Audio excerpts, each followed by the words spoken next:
Hi guys, welcome back to the channel. So today's video we are heading off to make a start on our winter barley.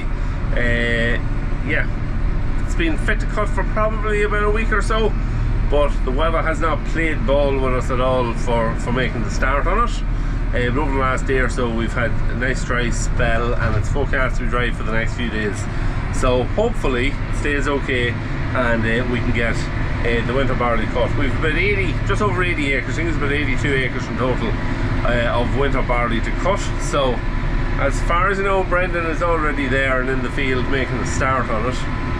So yeah, we'll be in the field now very shortly and we'll see how it's all progressing. Yeah, it's been a rough year weather wise. I'm not expecting great yields, but we'll see how it goes.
Alright, so field number 1 is done and dusted. We're into field number 2. Field number 1 was about 23 acres in it.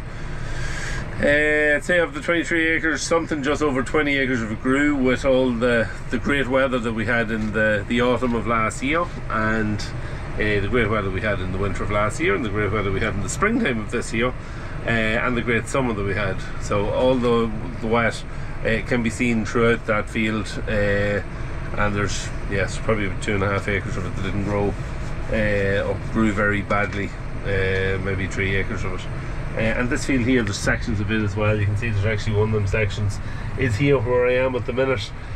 Deep ruts, lots of green grass where there wasn't much barley, and the grass took over, and it's right up along this ditch and places down along the far ditches. There's 10 acres in this field.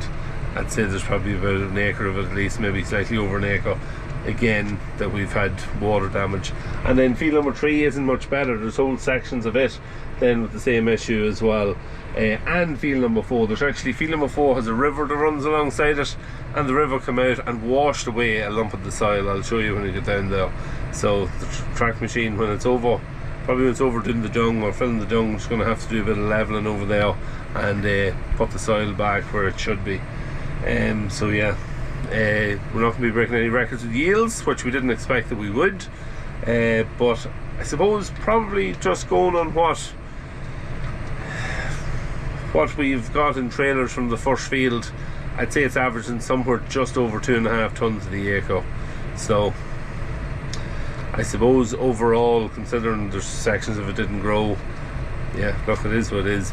We knew it was going to be like this, and I would imagine that these other fields, it'll be something along the same lines. I can't see it miraculously going to do 3.5 ton in any of these fields, because it all got the same treatment, it all got the same weather, it all got everything the same. So yeah, it is what it is, but we'll get it done hopefully.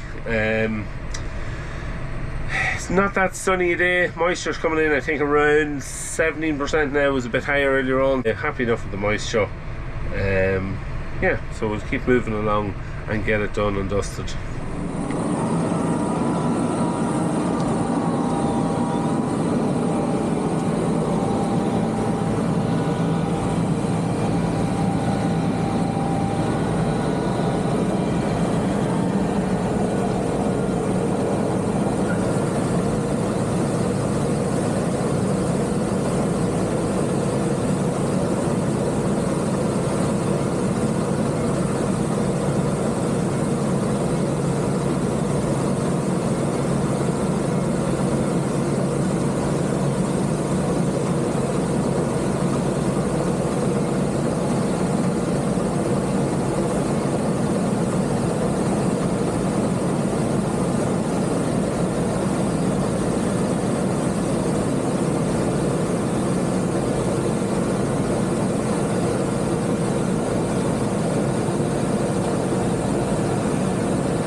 So, moving along nicely, we are finished field number 3.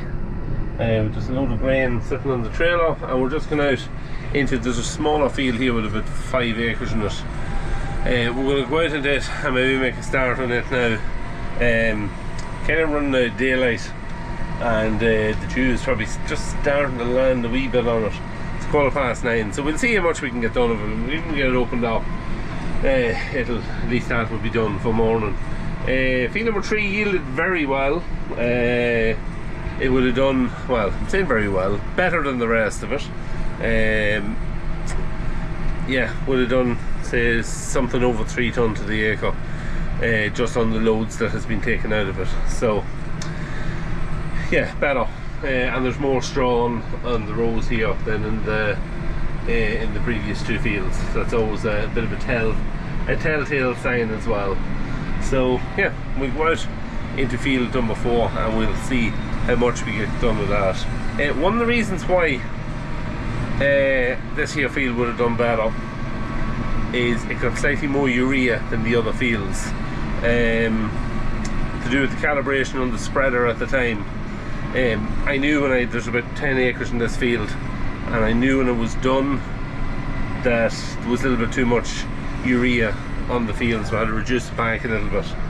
And in hindsight, maybe I should have left it at that rate, because the bit of extra urea or nitrogen that went on, if you like, the bit of extra N that went on has worked wonders on it. It was starting to go down in a few places, but you have it that it's starting to just go down in a couple of places, it usually means you've pushed it to the limit of what N that it can take, and you'll have the base yield as well that you'll have of it. So yeah, anyway, we go into field number 4, the small field, and try and get some of it done this evening. But we're going well. So I think we're pretty full there. We'll just have a double check around and make sure there's none of it going to fall off or slide off, but I think it's in pretty good shape, and we get on the road and get this load tipped.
Alright, so we've moved on from looking at the cutting of the barley.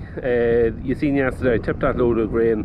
I come back actually to this field that I'm in. I left off one trailer to move a couple around, and then when the Smith trailer was filled again, I was away then to do another delivery of barley. So once that was done and I come back, this field was finished, and they were moving into the last field, and there was 3 empty trailers, so they didn't need me to draw any grain then at that stage.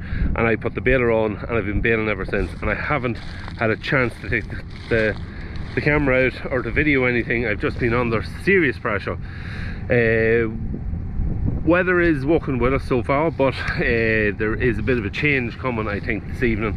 There's a chance of rain this evening and some rain tomorrow, Thursday. So the pressure's on, try and get this all baled. I'm going well on it. I have I baled 33 acres last night, or yesterday evening should I say, and I'm down to probably, there's a few square bales to be baled here, but I'm down to, I suppose, the last, 6 acres, 5 acres that has to be baled here. And we have some hay to bale as well, so yeah, the pressure's on just to get it all done before any rain comes. But we have a small baler issue. You can see that the door is up on it. I have the lid off, which I usually don't have, the lid that covers the net wrap. Okay, just have it lifted, not off, just have it lifted up. So I can keep an eye on the net. It's very sunny, very bright, you couldn't see in through it. So just with having it open, I can keep an eye on the net. As soon as I see that it's stopped and bale is tied, I can open the door and close it. It's just really to speed the thing up, that you can judge it a wee bit quicker and keep the thing moving. But over the last number of bales, I seen when it should have finished netting, the rolling net continued to roll a little bit and then would stop, which usually it just stops straight away. And then the last couple of bales, you can see them there, the net started going a little bit funny on them, and it just kept going. It wasn't cutting it, and the problem is there's a little brake here that stops the rubber roller and stops the net and helps the whole cutting process, and it is war. So I had to make a phone call just to find out exactly what it was, but I suspected that it might be something to do with that because it wasn't stopping. But yeah, you can step this out a little bit. It's only 2 nuts on the back of it. Loosen it off, put on a couple of washers on it, and yeah, it should step it out enough until we get a new one of those little rubber blocks. So yeah, it's nothing major, but it just has me at a standstill just when I'm waiting for Dad to arrive with some tools and a few washers. He was in a different field baling square bales, and I think he's near enough finished there, so he's just going to get them and come here and keep me moving, because I have more baling to do than he has, so I need to keep moving. But other than that, the baler was flying. We put a set of you can get rubber belts for these balers for working in straw, put them on it, and they're a great job. These balers are notorious for if you really dry straw. The straw we have now today, if those belts weren't on it, it wouldn't be spinning in the baler. You'd be in trouble for baling it. So yeah, you can buy this belt kit for it, put them on it, and it just keeps the bale moving around in the chamber. Yeah, we never had any issues with it before, but most years you're battling with the weather, and it maybe could have a bit of dampness in it, or you know, the way straw, like the last couple of years, it's very hard to get good straw. So had our friends 578 or 575 one time. I had that baling straw, and it was getting hard to spin the bales because it was very dry. So I know what happens, but it just hasn't happened on this baler. So we're happy to have the belts on it for this year, because it's a good job. The reason it does it is John Deere on these balers skimped out. There should be another roller. See the way they have a plate here? Should be just spaced out a little bit more, and another roller in there. That's what I think. That's where I think it should be. Maybe somebody else will tell me that it should be somewhere else. But it's missing a roller anyway. This is what they say compared to all the other balers. It's one roller less compared to a McHale or a Lely or any of them. A Waljaw. So yeah, the belts work on it, but it's just a hassle having to put them on, I suppose. But yeah, so that's it. I think I hear Dad coming, so we'll see if we can get this fixed and get back moving. Alright, so our little fix worked, no problem. The two nuts, we just loosened them off. There was actually little spacer actually at the back of the bracket. So once we took the nuts off, the spacer fell out, and we just slotted it in then between the bracket and on the other side between the bracket and the actual wee rubber brake. Tighten it back up. It was 100%. Now it did take a couple of bales just for it to set or get its new set, because it's moving it forward. It was touching at the corner first, but it would have just rubbed that little edge off it and stopping 100% and worked fine ever since. So yeah, minor enough, but just a wee bit of hassle with it, just getting it sorted, and it stopped us for about half an hour or so. But yeah, field is all done. We're kind of over the far side of the field, so you'll not see that many bales. They're all there, but you can't see them on the GoPro. The sun has just kind of gone in a little bit, but I think that's the straw all finished. I think the other field, Dad has completely square baled it, so I'm going to get there now and see. And if it's fully square baled, I'm going to get into this hay and start baling it, because it's 10 to 6 and there's a chance of rain in about 2 hours time. So I want to have the hay finished before that rain comes.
So we got a little bit of David Brown footage there, which I wasn't expecting to.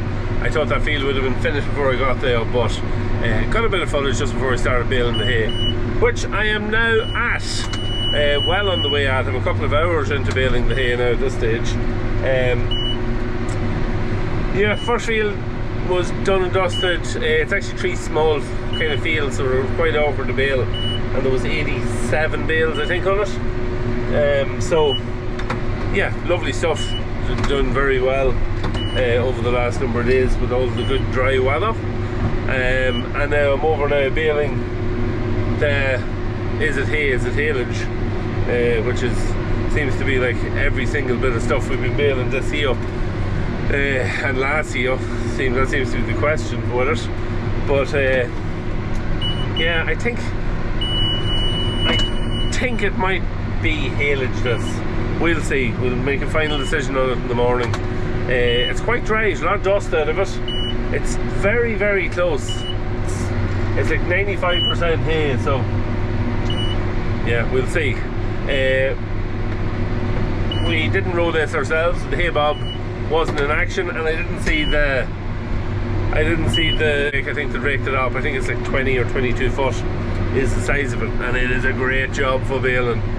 A great job.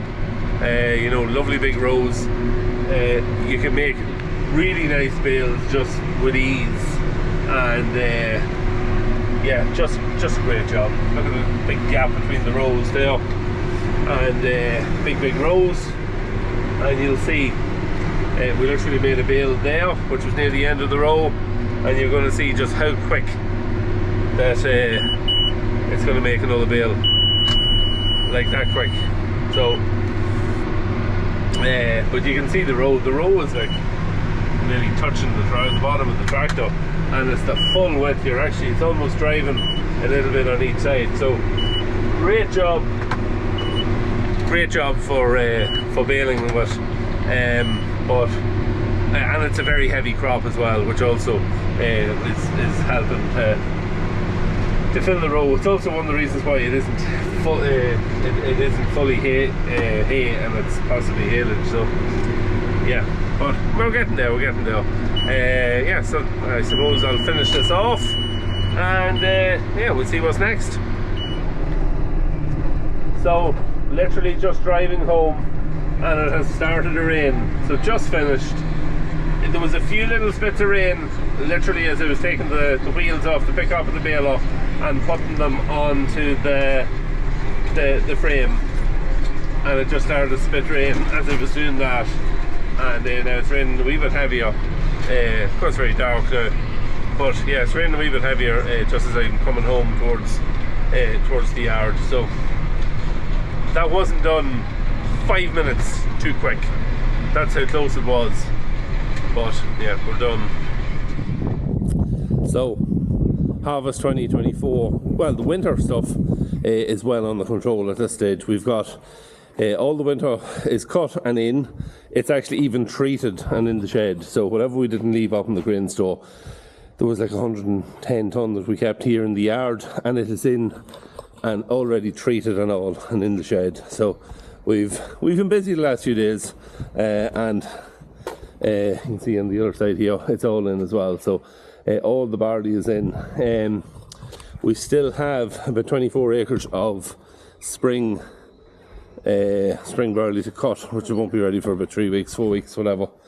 So yeah, at least that's done. The other thing is too the straw.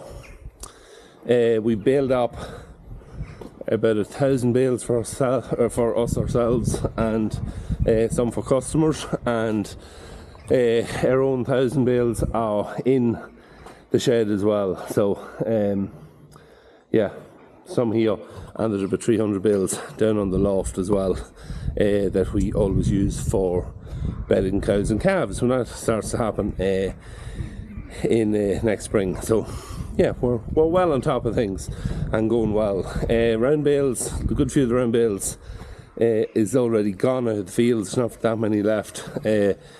For even, there's 3 loads I think just for delivery, or 4 loads maybe at the most. And there's one guy to come and pick up the rest of his, but they're all sold. We could have sold, if we'd had 1,000 round bales, we could have sold them. Just serious run on them this year. So yeah, but blessed with the weather, and things went well. Very busy few days, but it's great when the weather comes and kind of plays ball with you, because it just leaves all those jobs a little bit easier. to get them done. So yeah, happy that that end of it is done. The next job that we're going to be moving on to is going to be silage, second cut silage. If we weren't that busy at harvest and getting those jobs this week done, we would have been at our second cut silage. It's ready for cutting, so I'll see. It's looking like it's going to be dry for the most of today, Saturday, so I might actually mow it out this evening and we'll either lift it, we're not going to lift it tomorrow Sunday, we might lift it either Monday afternoon or Tuesday. I'll see. It's looking like rain tomorrow, so if we get it cut down dry, leave it grouped in the rows, there's not a massive amount of rain coming, it's only a few showers, at least it'll be cut down dry. So I'll see, it all depends on what happens, but I'd say the next video will be silage. So yeah, busy few weeks, but if we get the weather and get it all done, it's all worth it. But yeah, that's Harvest 2024 video. Hope you enjoyed it. Bits and pieces of it I should have probably videoed, but I just hadn't time and it was just too busy. So yeah, you start to get the camera out when you're under pressure, and about 5 different jobs going on, as well as trying to take a bit of footage. So thanks for watching. Don't forget, if you haven't already, subscribe to the channel, hit the sub button, leave a like in the video if you enjoyed it, comment down below if you have any questions. We'll see you in the next one.